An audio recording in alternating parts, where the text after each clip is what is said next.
Hello, and welcome to James Lewis's Express Lane, where we get you now as fast as possible, talking about the college playoffs. Playoffs! That's right, we're talking about playoffs. Playoffs! Playoffs. Wow. Last year, a certain team didn't win a single thing. They didn't win their division, didn't win their conference, still got in.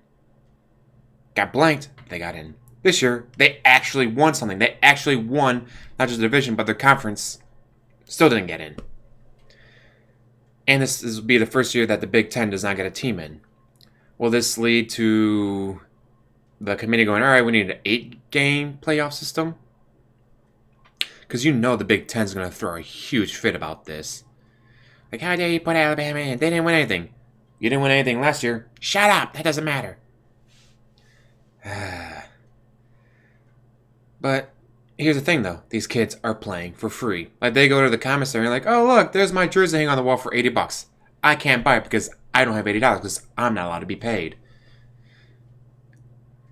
So do you want to put them out there for even more games, risking even more injuries, just so the school can make another $1 billion?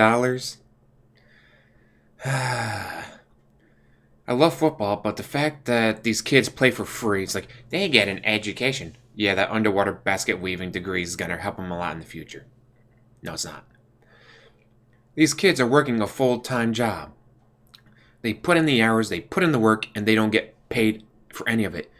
And it's like, oh wow, turns out we found out 3 years after the kid graduated, he got a pair of shoes from someone. That entire team suspended, all their wins stripped, everything gone.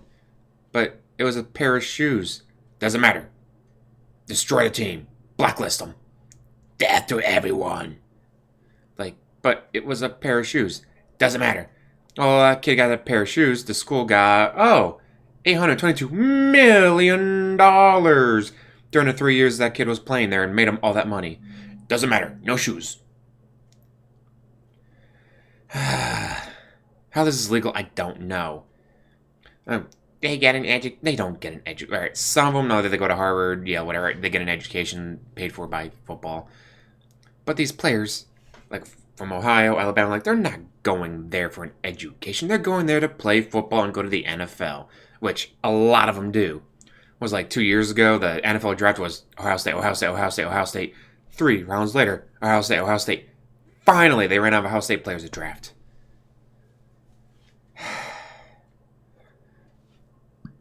But, man, Alabama's sneaking their way in, even though they didn't win anything. But, again, they have precedence of Ohio State didn't win anything, and they got in last year. So, and Alabama was ahead of them in the rankings.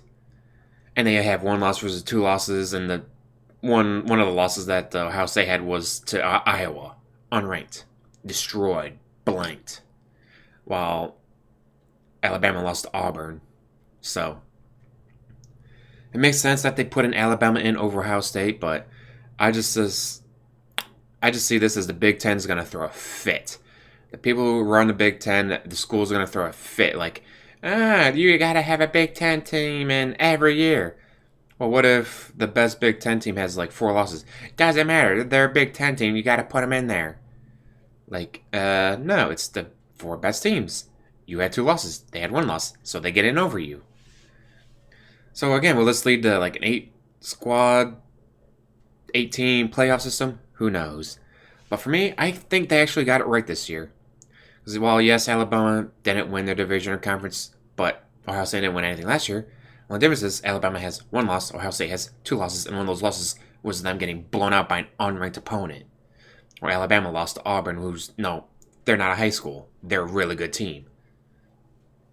Well, now we just gotta wait to see what happens during the playoffs. Playoffs! Playoffs. And as always, like, subscribe, comment down below, and have a wonderful day.